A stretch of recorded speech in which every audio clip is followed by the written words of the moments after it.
na talaga yung luha ko. Nararamdaman ko yung ito yung literal na tiis ganda talaga.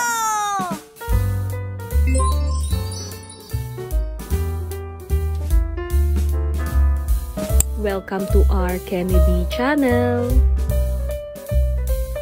Hey guys! Welcome back to my channel. For today's video, I will try na mag-DIY Brazilian Botox. Isa ito sa mga impluwensya sa akin ng panunood ng TikTok. And if you're watching this video, it means na okay pa naman ang hair ko. Kasi hindi ko naman ito maa-upload kung sakali man na mapanot ako. And disclaimer lang guys, hindi po ako professional hairstylist. Mahilig lang talaga akong mag-do-it-yourself. And so far, wala naman akong allergy sa mga products. But still, I recommend na ipagawa nyo yung hair nyo sa mga professional, lalo na kung sensitive kayo sa mga products and kung super damage na yung hair nyo. So let's start mga sis, at ang brand pala na gagamitin ko is itong Keraband Ultra Ionic Brazilian Botox. This contains 500 ml and nabili ko siya for 250 pesos. Sahin ko lang din muna yung instruction kung paano siya gamitin. First, wash your hair with professional shampoo. Blow dry, 80% dry. Apply Power Branded Botox Brazilian 1/8 inch away from the scalp. Section by section, emulsify.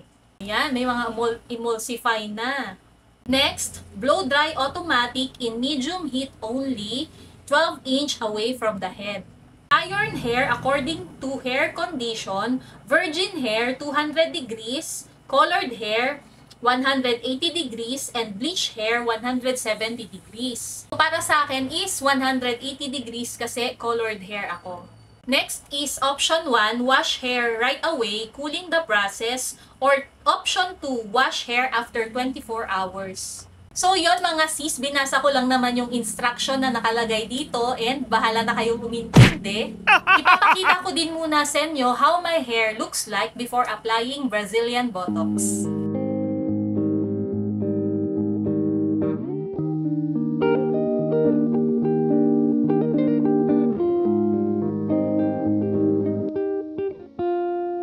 So ayan mga sis, this is it na talaga. Maglalagay lang muna ako ng gloves. And ilagay na muna natin dito sa mahiwagang bowl yung product.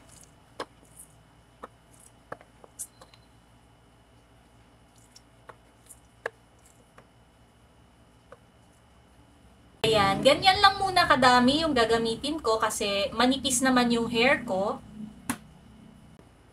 Yung scent niya pala mga sis is hindi siya mabaho, amoy shampoo lang siya na matamis.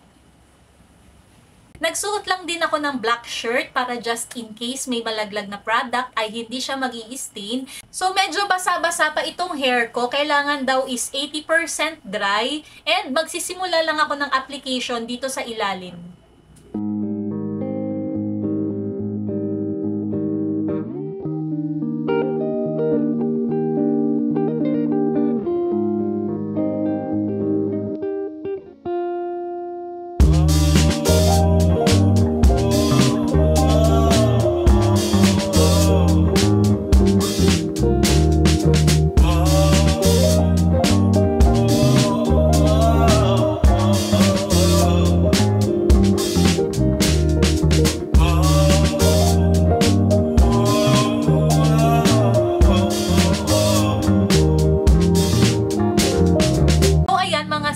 Nakakatatlong layer na ako. Although mabango siya, napansin ko lang na parang medyo mahapdi siya sa mata kasi parang feeling ko naluluha ako. Pero not totally pa naman bumabagsak yung luha ko. Pero nararamdaman ko na meron siyang konting hapdi sa mata. Ito yung literal na tiis ganda talaga. So kailangan mag-ingat na wag siyang bumagsak sa mata kasi ayun nga, medyo mahapdi siya sa mata habang ina-apply ko siya.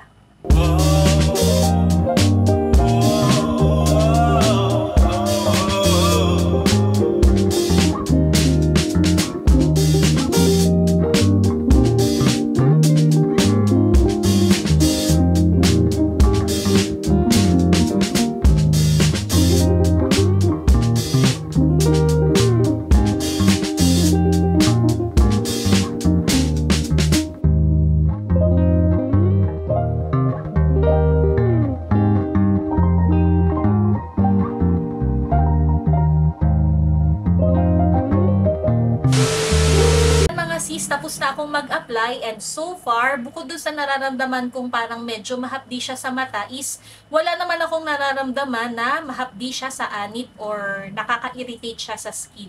Next is magpo-proceed na tayo sa pagbo-blower ng hair. Blower lang muna tayo, medium heat settings.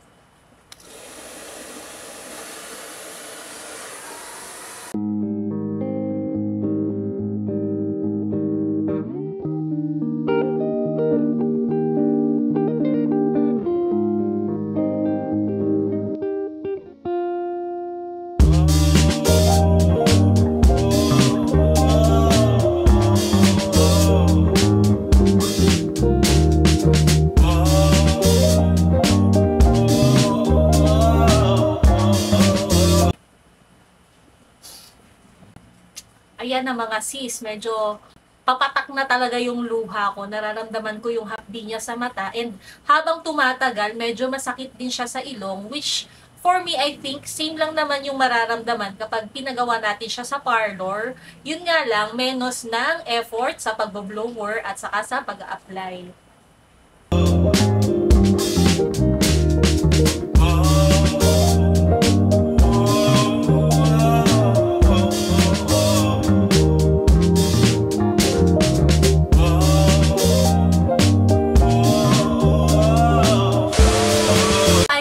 Mga sis, and finally natuyo ko na siya. So push na ito mga mare ko. Medyo napalaban ako ng blower doon kasi halos inabot ako ng 30 minutes sa pagbo-blower. Imagine, medyo manipis pa yung hair ko ha.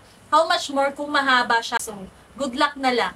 Yung texture ng buhok ko ngayon is medyo malagkit. Alam niyo yung naligo kayo sa beach tapos natuyo yung hair, yon. Parang ganun siya.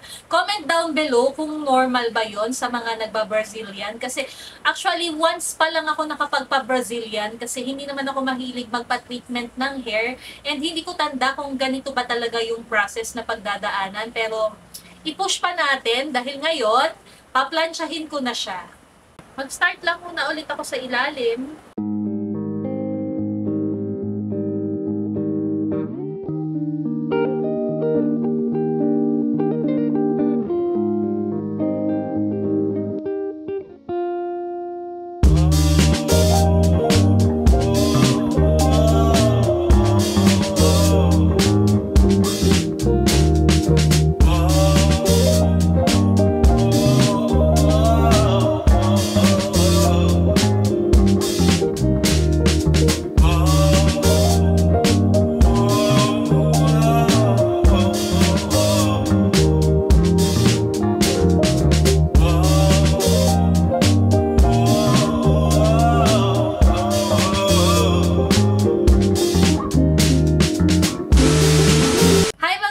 I'm back and ayan, tapos ko na siyang plansyahin and so far, happy naman ako sa naging result niya. O diba, nakatipid ako ng 2,000 pesos and eto na yung hair ko after ko siyang i-Brazilian.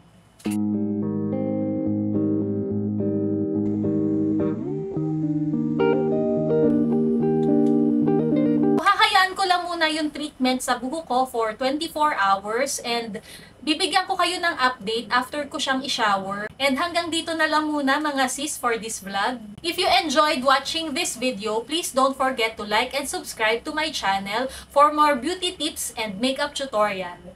Thank you for watching. Bye!